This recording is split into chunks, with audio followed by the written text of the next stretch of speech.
This is Film Talk, where we interview the brightest minds in filmmaking 5 days a week. Do you need a great camera for your next shoot? You may want to consider the world's lightest handheld Super 35 digital film camera, Blackmagic's Ursa Mini 4.6K. The Ursa Mini boasts a 4.6K sensor, global shutter, and up to 15 stops of dynamic range. It's perfectly balanced for handheld use and comfortable enough to be used all day long. Scene 1, take 1. Film Talk Nation, we are greenlit for yet another great show. Vanessa Frank here, and I'm excited to bring you our featured guest today, Alex Neustaedter. Alex, are you ready for your close-up? I am. Alex Neustaedter stars in Ithaca in the lead role of Homer alongside Oscar winner Tom Hanks and Golden Globe-nominated Meg Ryan. He also stars as Bella Thorne's love interest in the upcoming film Shovel Buddies and USA Network's new TV series Colony from the Emmy Award-winning executive producer and writer of Lost, Carlton Cuse. Alex, it's an honor to have you on the show today. Thank you. I'm very glad to be here, and I think it's going to be fun. So, yeah. So, Alex, you at a very young age have already had an incredible amount of success as an actor. I mean, starring in a movie where Tom Hanks plays your father and Meg Ryan plays your mother is about as iconic as I could imagine really achieving as a young actor. So I would love to know, because I feel in particular that there might be a lot of young actors listening to this episode of our show who are just going to be asking themselves the question of, how did he do it? How did he achieve this level of success at such a young age? So to kind of get to that question, I would just love to find out, to start with, how you first got into the industry. Yeah, so when I was 5 or 6, I've been doing this since I was 5 or 6, but when I was 5 or 6, my mom was told by her, fellow clients that that I was photogenic, so my mom, pursued that. And I went to this place called John Robert Powers, and I went to IMTA when I was like 6 years old. And I got a couple small things, but it wasn't anything really too big. And I just wanted to go back to Kansas City to play sports and kind of just be a normal kid as much as possible. So that happened, and I moved back from LA because I came out for a little bit of time, and I got into theater back in Kansas City, which is where I grew up, and that was kind of the big thing. There was only one casting director, and there isn't, much acting or anything like that in terms of film. So I just did theater for a long time, and I got 2 feature films and some other small stuff, but it was a lot of just, a hobby and doing something that I really liked, but I didn't think I could, do it professionally out there. So when I was 12, I ran into my current manager in the hallway right now, and she kind of pursued me and told me to come to her seminar, which was very coincidental, and it was in a hotel lobby because she was out pursuing clients. So my parents and I looked into it, and we said that, we don't want to say what if we didn't do it. So we went with it and tried it out, and I liked it, but I didn't do anything for 3 years when I first came out. So it was definitely like a real struggle. And then I think when I got the Ithaca film, that's when everything started to change. But, up until then, it was like one of the biggest struggles, and I was, auditioning a crazy amount, and I was being called back, but just a ton of no's. But I think the biggest thing I learned was that, how to deal with rejection, and that since I play sports, that really helps with the rejection, with baseball, and if you could strike out 3 times and then you go up another time and get a base hit to win the game, you put everything away that you've done and move on from that. So it does seem like a lot of success now. Yes. Right now I'm 17, but it really, like, from my perspective, it's been a 12-year process. So it's I think like the most important thing to do is, for me, that helped was like I really knew what I wanted to do, and that I was not going to let anything stop me, and I was just going to keep working as hard as I could to be able to do what I wanted to do. And I think that's really what worked out most for me. I think that's going to be encouraging for a lot of young actors.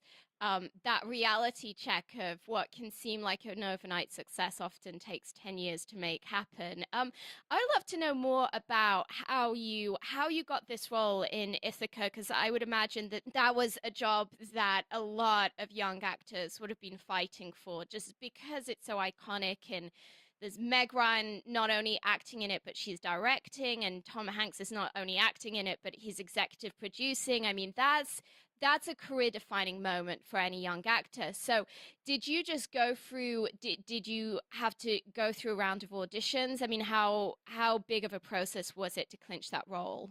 Funny enough, it was probably one of the, I wouldn't say easier, but less stressful audition processes. So I got the original audition from I think my managers and agents right after a baseball game, and that night I think I had to do it, or the next night I had to do it, and it was a tape because they were casting in New York and I was in LA.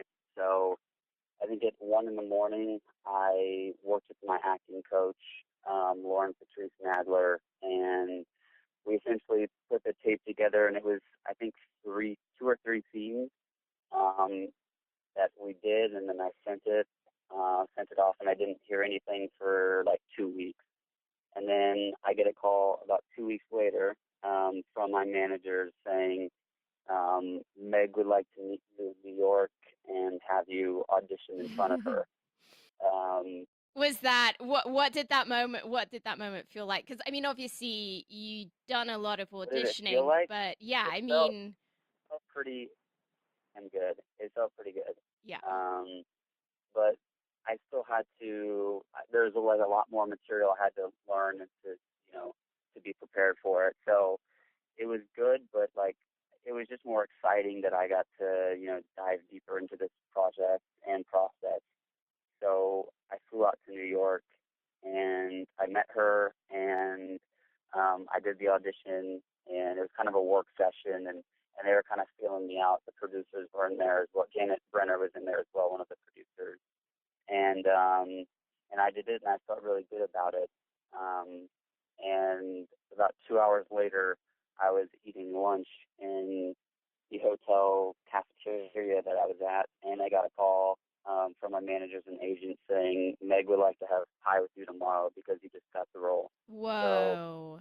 it was pretty crazy. Whoa. What thought was going Yeah. through your mind at that point? I was just I was just incredibly relieved. Honestly, I was so happy. I think it's like one of the I was in this hotel cafeteria, and I was just kind of had a little freak out moment, and everybody was looking at me. Yeah. It was pretty funny. I'll definitely never forget that. I think there Yeah. was a lot of relief, honestly, Yeah. because for like 3 years, I'm telling you, I didn't get anything. I got like two things, and they're both really small, and then this thing just kind of came out of nowhere, um, and it was just like I couldn't believe it really because it was so quick. It was 2 hours after the audition, so I was still in my same clothes I was wearing during the audition. It felt too good to be true almost. Yeah.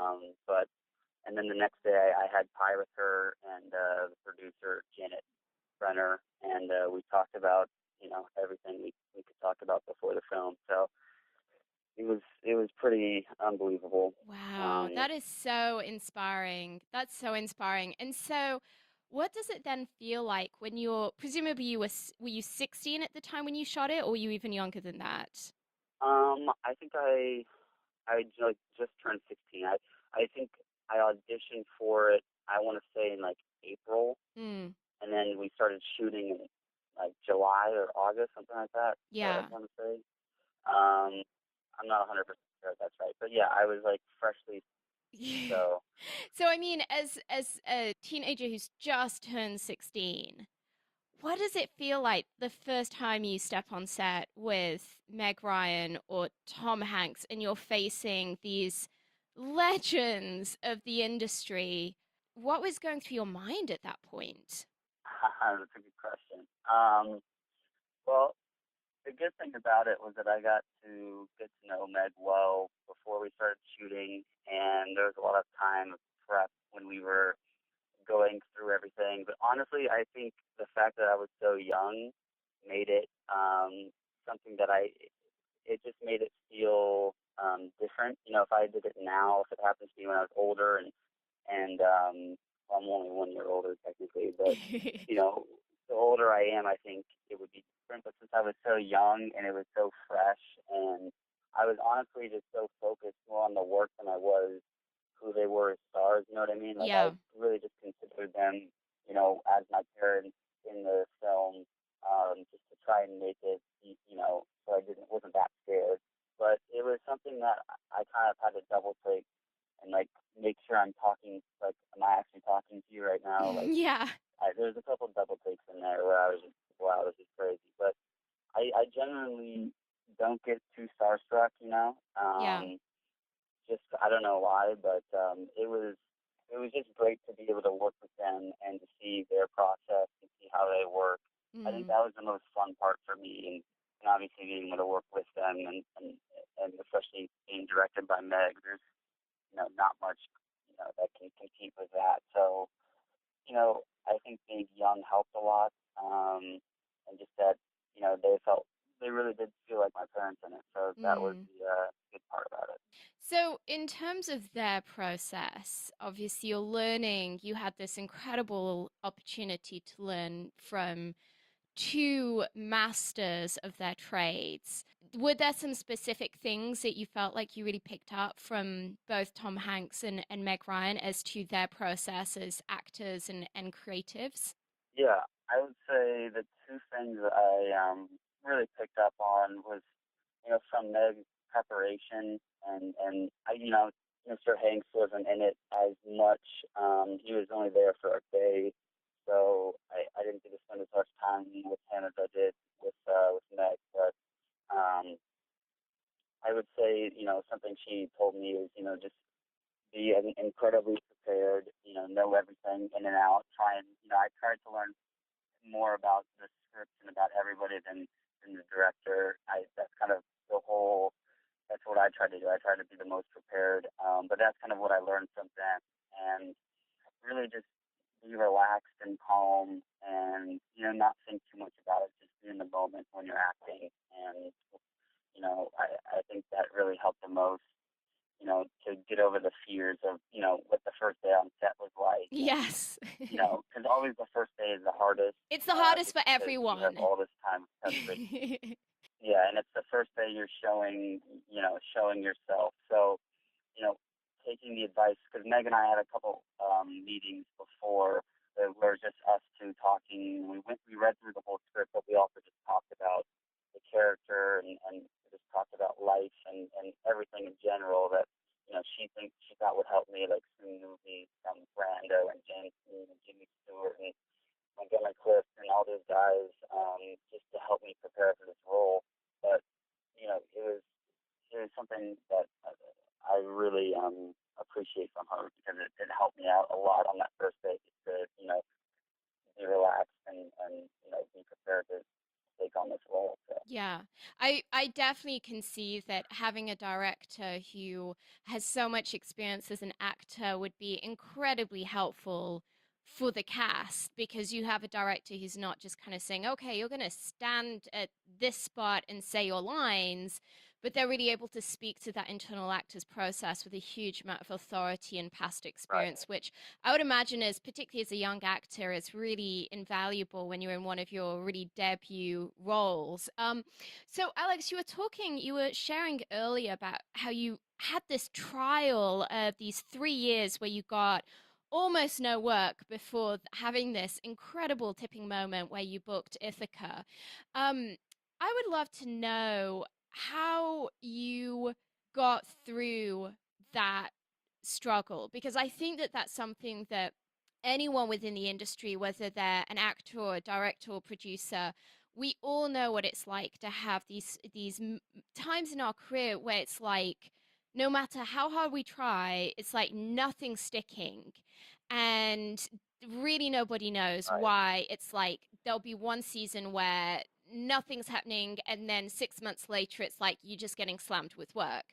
So I would love to know, particularly being that you were so young and that you maybe didn't have as much life experience to be able to deal with that. How did you get through that phase? How did you not just end up kind of quitting and saying this just isn't going to happen? Yeah. So for me, what was really helpful was I just had a ton of other hobbies and a ton of other things I kept myself interested in. So essentially, what that did was it made it seem like acting wasn't my only, the only Yes. hope. Like if it didn't work, I would have this, or Mm, like I had other things. Like I played 3 sports in high school up until sophomore year, because that's when I got Ithaca. But I just try to keep myself consumed with other things. Whether it be creating my own short films or playing sports or getting interested in marine biology or whatever it was. Just to make it, make first of all make myself more rounded. So I think that's a big key just in acting in general to try and understand as many people's different perspectives as possible. That helps you morph into different characters other than mm. your own self. But yeah, I would just say trying to keep my mind off it as much as possible, really. And then once I got to Ithaca, or when I was auditioning for Ithaca, I remember saying to my mom, because she was in New York with me, I was like, I don't know how much longer I can do this if I don't get this role, because there was like probably a solid 4 movies or TV shows that it was between me and somebody else to get the role, and I never got the role. Mm. So this would be like the 5th one, and it was between pretty much me and another person.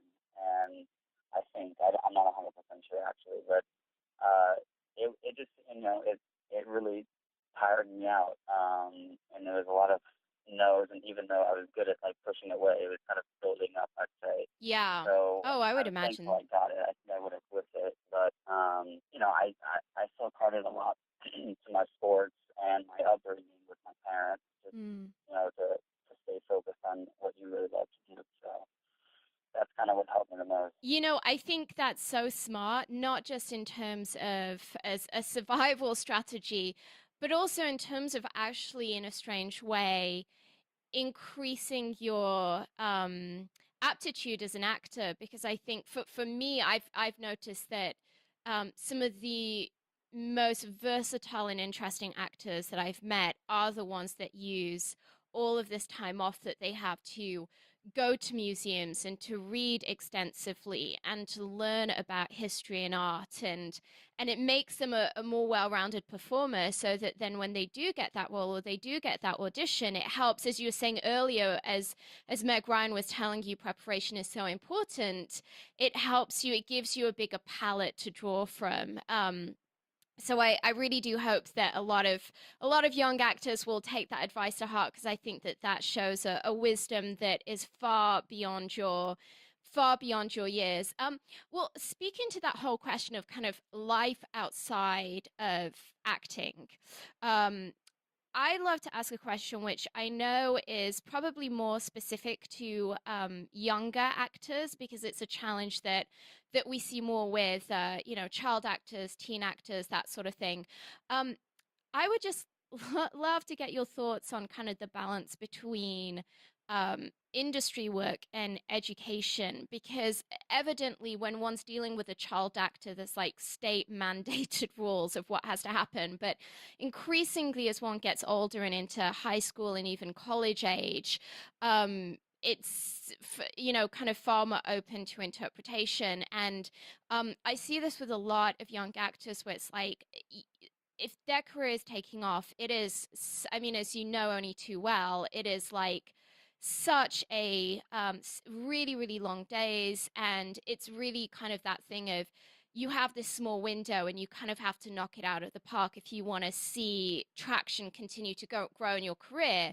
And so there can be something to be said for, okay, you kind of have to just fully throw yourself into this. But then there is that other side of it saying, hey, this person may not want to do for the rest of their life what they're doing at 16 or 17. And also, you never know when the work's going to dry up in this industry, and maybe being without a high school diploma isn't the smartest thing in the world. So being that you're in that kind of age bracket, I'm just interested out of my own personal curiosity, as it's something that I've been seeing, kind of having quite a lot of these conversations recently. I just love to have your thought on how you personally have been balancing that out. Right. So yeah, so that's a good question. How do I balance it with school? Well, the thing that I think is worked for me, and it may not work for other people, but I keep school and work like incredibly separate. So I'd say like the majority of kids in my high school you know, don't know. I don't tell people I'm an actor. So you're not homeschooled or tutored. You go to like a normal high school. No, I still go to my regular high school, Really? Wow. but I'm in a different program, independent study. So I go to school essentially once a week for an hour, but I have to do all my work on my own, and I still have a teacher for everything. But up until I'd say like a quarter of junior year, I was still in regular school, and then it just got too much with work, and I had to go into this other program. But I completely intend to. I'm gonna finish high school and get my diploma. I already got my the CHESP, I think it's called, or whatever the one that's like kind of the GED of Mm, your yeah. of California. I forget what it's called, but I got that just in case. But it's been a big priority of mine, like especially for my parents' sake, who both went to college, to at least get my high school diploma. And I do want to go to college at some point. I don't know if I can go. Well, I'm not. I can't go right now, but I'm sure in the future I'd try as my best to go because I think it's important, and I want to study other things that I have hobbies and interests for, not just acting, but Yeah. again, to be more well-rounded and to understand other aspects of life that I'm interested in. So that's kind of my plan. But yeah, I've really tried to keep them as separate as possible, even though it can be hard at times. Well, Alex, we're about to enter our final act in which we're going to be getting some of your top recommendations. But before we do so, let's take a brief moment to thank our sponsors. When you're putting together that masterpiece movie, the coloring is a major creative decision. It can make the difference between whether the audience interprets your story as warm, cold, dark, or light, and it can help define the genre of the film. Here's a quick tip. Horror movies tend to have blue tones, romantic comedies tend to have warm tones, apocalyptic movies tend to be grey and washed out, movies in which reality is off kilter tend to have green tones, and action movies tend to feature a lot of teal and orange, particularly in their artwork. The Emmy Award winning Da Vinci Resolve from Blackmagic will help you get that perfect color for your next production. The Da Vinci Resolve 12 combines professional non-linear video editing with the world's most advanced color corrector, so you can now edit, color correct, finish, and deliver all from one system. The DaVinci Resolve is completely scalable and resolution independent, so it can be used on set, in a small studio, or integrated into the largest Hollywood production pipeline. From creative editing and multi-camera television production to high-end finishing and color correction, only DaVinci Resolve features the creative tools, compatibility, speed, and legendary image quality that you need to manage your entire workflow, which is why it is the #1 solution used on Hollywood feature films. Alex, welcome to the final act where you'll be sharing incredible resources and mind blowing answers. Are you ready? Sure. Yeah. Alex, what is the best advice you've ever received? Okay, so I'd say just be incredibly prepared. And I learned this from Meg. I don't know if I think I've talked about it a little earlier. Um, just being extremely prepared, and just know that you're going to learn something new, and that you should always try to become better at everything you do. So I think those are some of the best things I've learned. Alex, I'd love to know, as an actor who's at the beginning of what will hopefully be a long and prestigious career, if you had just one movie to stake your entire career on, what kind of movie would it be, and what talent would you want attached? Dream project. All right. So, Marlon. I mean, can I use people who aren't alive right now, or does Oh, everybody yeah. have to be alive right Yeah, now? absolutely. It would be the first time, but why not? Okay. Yeah. So we're gonna bring him back to life, but we're gonna bring back Marlon Brando. Ooh, good Um, choice. I want to bring back James Dean as well. Yes. Um, and then I'd say Marlon Brando, James Dean, Anthony Hopkins, Robert De Niro, Meryl Streep, Julianne Moore, Amy This Adams, would be quite a cast. and I say Daniel Day-Lewis, Leonardo DiCaprio, Ed Norton. If we can get them all in, and it's probably directed by, I think they'd be interesting in a Hitchcock or Stanley Kubrick film. Yes, good So choices. either of those two directors, but that would be, I mean, that's like those are my favorite actors and actresses.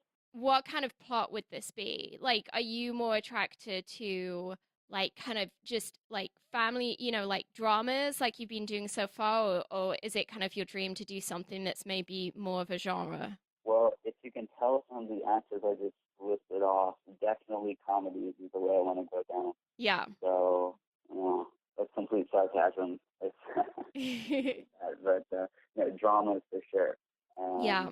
Drama is kind of what I'm most interested in. Well, you've started out with a great couple of drama projects. I think you're in good stead for that. Alex, I don't know if you're someone who reads a lot or not. Clearly, you're very dedicated to your education, so I'm guessing maybe you do. If you could recommend a single book for our listeners, maybe something that's been really instrumental to you in your film career, what would it be and why? I would say it's a book. Actually, it's the most recent book I just read, and it related a lot to me, and I related a lot to it, I should say. And it's called All the Brave Places, and it came out in 2015. And I don't know, it's kind of it's a movie really about suicide and bipolar disease and a lot of other things, but it's a movie that a book I couldn't put down, and I read it in 2 days. And it's just a book that really makes you change your perspective on things and think about life almost in a different color in that sense. Mm. So that's a book I definitely recommend. Yeah. It sounds like you're very compelled by very character-driven stories, which is interesting because I've had a number of other actors, when I've asked them that question, they've said the same thing that, there's been one or two novels where they've just been so enthralled by the layers of the character that it's been really inspiring to them in their creative journey. Alex, other than obviously the movies that you have coming out, which I would like to briefly in a second have a quick chat about, if you could recommend a single movie for our listeners, maybe something that you found really inspiring to yourself as a young actor, what would it be and why? I'd say, watching the most influential films, like The Godfather, Chinatown, Goodfellas, those films are films you just need to watch in general. A film that I've actually also recently watched called Run, Lola, Run. Oh, yeah. Um, It's a great German and movie. I think that's just it's very artsy style film, Mm, and it's very interesting, and just the way the movie is put together, how the director got his inspiration for the film is very interesting, and it's another film that makes you think, and you can relate it to your own life. So watch that film, and it blew me away when I watched it, and it has a very unique style to it. So that's why I like it so much, because yeah. it knows what it is, as a film. And I feel like films that don't know what they are and that just kind of do it all, very milky and lukewarm Mm, are not very memorable films. But, films that are extremely hot or extremely cold in that sense, um, you know, you can definitely feel that out and feel the what they were going for. So it's a film I Absolutely. definitely recommend. And in terms of your own movies, so I know you've got Colony that's out right now on the USA Network. And then we have Shovel Buddies. Is there a release date yet for Shovel Buddies?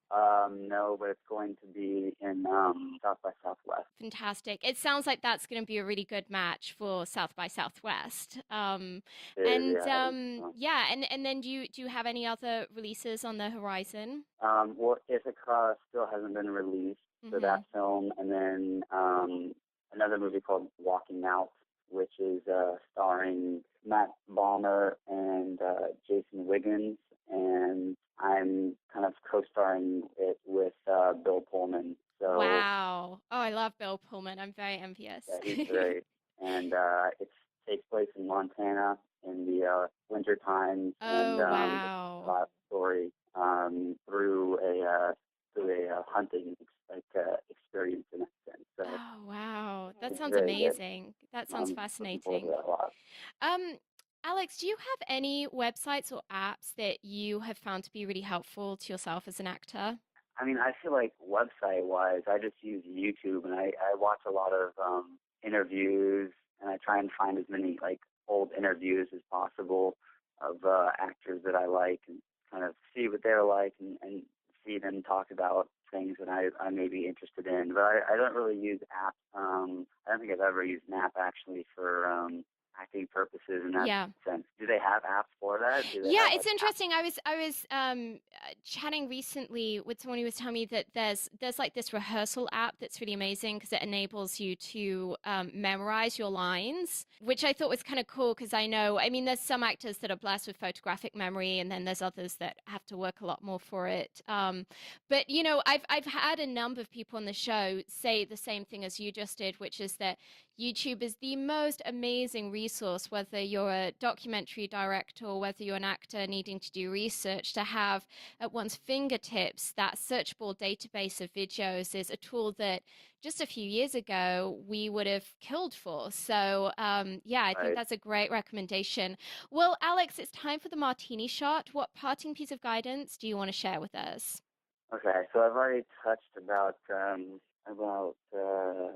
being extremely prepared, and I feel like that's something that will really help. But I feel like, and this kind of plays with the world as well, and really for everything. But always try and get better. Always work harder with everything you do, and make sure that you put something different into the new project than you did the last project. So I'd say, always trying to get better. And I feel like acting is the perfect, filmmaking is the perfect profession for that. Mm, Always try and get better, but also know that there's no such thing as perfection. So don't be a perfectionist. It doesn't work. It never has worked. There's not a film that's perfect in that sense. There's not a performance that's quote unquote perfect in that sense. So perfect is just kind of a lousy excuse to not get something done, in my yes. opinion. So I feel like, do as much work as you can, work as hard as you can, and try to make it as good as you can. But people who, are quote unquote perfectionists, which I kind of am and I was, and I still try to be, there needs to be a time when you say it's good enough in that sense. You know what I mean? Like, not saying that it's good enough just because it isn't or just because it is, but because you actually feel that way, but that you can't ever really, reach perfection in that sense. So Yeah. I guess I don't know if that's necessarily advice, but that's just my own opinion on that. It's a great amount of wisdom to impart. Well, that's a wrap. Film Talk Nation. In this industry, you're only as good as the people you know. And today, you've been hanging out with Alex Neustaedter and myself. If you want to go the extra mile, head over to filmtalkpodcast.com and type Alex Neustaedter into the search bar. The show notes from today's show will appear along with everything we discussed, like Alex's recommended book and movie. Alex, we appreciate you sharing your priceless insight with us today. Film Talk Nation thanks you, and we'll see you on the red carpet. Thank you so much. I appreciate this.